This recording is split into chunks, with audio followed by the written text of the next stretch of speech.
Avec notre invité, nous allons parler d'obésité avec notre spécialiste Linda Oumnia, qui est avec nous. Bonjour. Bonjour. Bienvenue parmi nous. Merci. On va parler par la même occasion, je dis Voilà, tout à fait. Alors, pendant que d'autres vont célébrer, vous allez être dans votre symposium. Absolument. C'est le deuxième symposium que vous organisez. Exact. Et ça sera donc ce vendredi 12, ouais, où vous allez réunir beaucoup de spécialistes en la matière, donc de l'obésité. Alors, je rappelle que vous êtes nutritionniste, vous êtes aussi vous êtes spécialiste en médecine esthétique, tout à fait, et membre de la World Obesity Federation. Exact. C'est ça. Et si vous êtes là, c'est pour nous parler de cette deuxième édition du symposium de l'obésité. Ça sera au CIC et sur l'obésité et la médecine esthétique. Et plus précisément, la fertilité et l'obésité, c'est un sujet qui vous tient vraiment à cœur. Absolument, absolument. Donc, notre deuxième symposium, donc, qui a toujours le même intitulé, c'est Obésité et médecine esthétique. Donc, mais cette année, l'année dernière, c'était basé sur le syndrome métabolique, donc les complications liées à l'obésité, donc en particulier le syndrome métabolique. Cette année, c'est une autre complication qui est quand même fréquente, mais qui n'est pas très médiatisée, donc ce qui est très dommage, qui est l'infertilité et l'obésité.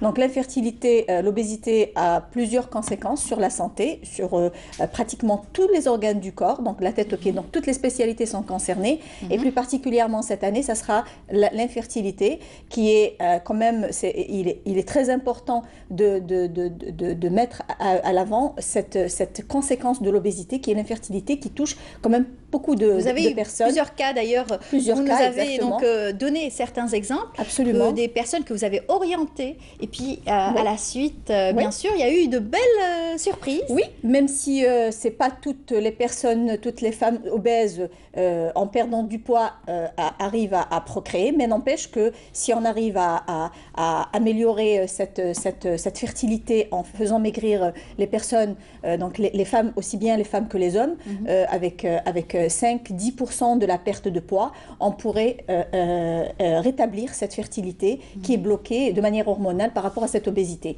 C'est très important, et en plus, je peux vous dire qu'il y a un bien-être physique, déjà la personne mincit, un bien-être moral, psychologique, parce qu'elle tombe enceinte après plusieurs années d'infertilité, et un bien-être économique pour le patient et pour l'État, parce que les traitements hormonaux pour l'induction pour procréer est très très très lourd et très cher.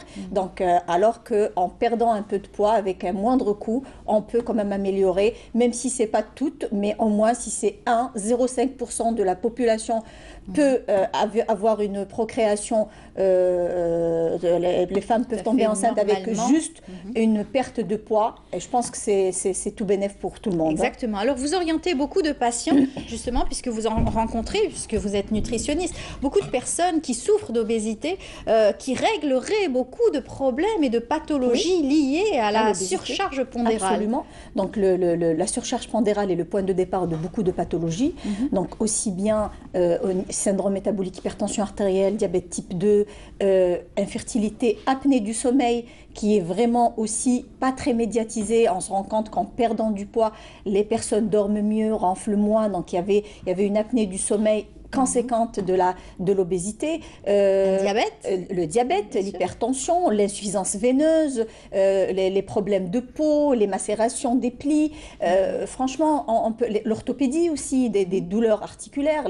C'est pour ça qu'il est très difficile de faire de l'activité physique chez les personnes obèses ou en surpoids. Beaucoup de personnes souffrent de problèmes aux genoux. Absolument, de genoux. On dit souvent c'est parce que vous avez un surpoids, bien sûr. Du genou, des hernies discales, etc. Plus les personnes prennent du poids, et plus elles ont mal au dos, elles ont mal aux articulations, et tout ça est une conséquence. Donc franchement, le message que j'aimerais passer surtout pendant ce symposium, c'est un message aux médecins de toutes les spécialités. D'ailleurs, j'ai invité beaucoup de spécialités cette année, leur disant qu'il ne faut pas dire aux patients allez maigrir et les laisser dans la nature. Il faut insister et dire que le fait de maigrir règle beaucoup, va diminuer quand même, et va améliorer leur santé de manière exponentielle, très considérable. Donc, c'est très important de orienter les patients pour vraiment maigrir et considérer cette obésité, ce surpoids, comme presque une maladie chronique, comme dans certains pays européens. Aujourd'hui, on essaye d'y travailler parce que certains pays, certaines nations ont une tendance à l'obésité énorme et flagrante. Les le Européens, Mexique, etc. Voilà, ce sont des pays qui sont aussi fragilisés par cela. Alors, le gouvernement a pris les choses en main pour essayer de trouver des solutions et trouver des solutions rapides pour cette obésité. Et ça commence très tôt, même à l'école. Absolument, c'est justement ça. C'est des régimes, c'est bon, il faut faire attention c'est une adaptation alimentaire. Non, j'aime pas parler trop de régime. C'est surtout une hygiène alimentaire adéquate qui permet d'avoir déjà une santé meilleure, un bien-être meilleur avec des antioxydants, tout ce qui est éléments nutritionnels intéressants et puis évidemment faire une activité physique. Ça c'est très très important il faut commencer à l'enfance. On se rend compte maintenant que les enfants, le rebond adipositaire de l'enfance est beaucoup plus important actuellement que dans le temps où les enfants partaient à l'école à pied, ils mangeaient plus sainement et il n'y avait pas autant de transition économique. Donc effectivement, il faut commencer dès l'enfance, dans la famille, dans les couples et dans les écoles maintenant que les enfants mangent beaucoup dans les écoles. La malbouffe, bien sûr, et bien entendu toutes ces sucreries qui sont très mauvaises, cette sédentarité pour les enfants, bien entendu aussi. Oui, il faut c'est très important. Alors vous, chercheurs qui travaillez sur ces questions d'obésité, de nutrition, vous êtes nombreux à travers le monde à travailler sur cela. Il n'y a pas de résultat miracle. Encore une fois, il n'y a pas de médicaments ni de solution miracle pour essayer de maigrir. C'est-à-dire qu'il y a ce facteur de l'hygiène de vie qui est très important, pris en considération. Il y a le facteur aussi génétique. Absolument, évidemment. Les déterminants de l'obésité sont très, très, très, très, très nombreux. Il y a déjà le déséquilibre entre l'alimentation entre les apports et les sorties. Donc, ce déséquilibre, c'est le point de départ. Mais il n'y a pas que, il y a le sommeil. Souvent, les gens disent « Ah, vous dormez beaucoup, c'est pour ça que vous êtes en surpoids ». Bien au contraire, c'est les personnes qui ne dorment pas assez qui prennent du poids, et en particulier les enfants. C'est pour ça qu'on dit aux enfants, il faut dormir au moins 10 à 12 heures ou 8 à 12 heures. C'est justement très très important de dormir pour ne pas prendre du poids. Il y a aussi, comme vous dites, le facteur génétique, il y a le facteur familial aussi. On a 70% de chances d'être en surpoids quand on a des parents en surpoids. Donc c'est très important de faire attention quand les parents sont en surpoids, faire attention à leurs enfants, de leur donner une hygiène alimentaire meilleure que celle qu'ils ont eue eux, et leur faire du sport. Donc il y a beaucoup de déterminants de l'obésité qui sont très très importants et qu'il faut gérer dès l'enfance pour ne pas tomber dans cette obésité. Un enfant en surpoids dans l'enfance, donc c'est un enfant, a beaucoup plus, voire plus de 50% de chances d'être en surpoids à l'âge adulte. Un enfant obèse est un adulte susceptible d'être un adulte obèse également. Voilà, à la puberté, bien sûr. Il y a eu des changements, il y a des changements hormonaux qui vont complètement changer. Et puis des habitudes alimentaires. Des habitudes alimentaires. Alors, il y a la médecine esthétique qui prend en charge aussi toutes ces on va dire, des formations dues à... Quand on parle de médecine esthétique, le corps, ça ne se limite pas au visage. Donc la médecine esthétique, le corps est aussi concerné par cette médecine esthétique et l'amincissement fait partie de la médecine esthétique. En général, beaucoup de médecins en Europe et ailleurs et en Algérie, quand ils font de la médecine esthétique, font aussi de la nutrition parce que le corps est très important. On est en train de voir d'ailleurs comment est-ce que les médecins travaillent sur des corps obèses. Encore là, c'est pas l'obésité morbide. Parce que ça, c'est sculpter le corps. Donc sculpter le corps, ça peut se faire également par rapport à... Bon, ça c'est une photo de la chirurgie bariatrique, donc c'est la chirurgie de l'obésité qui est un élément vraiment ultime.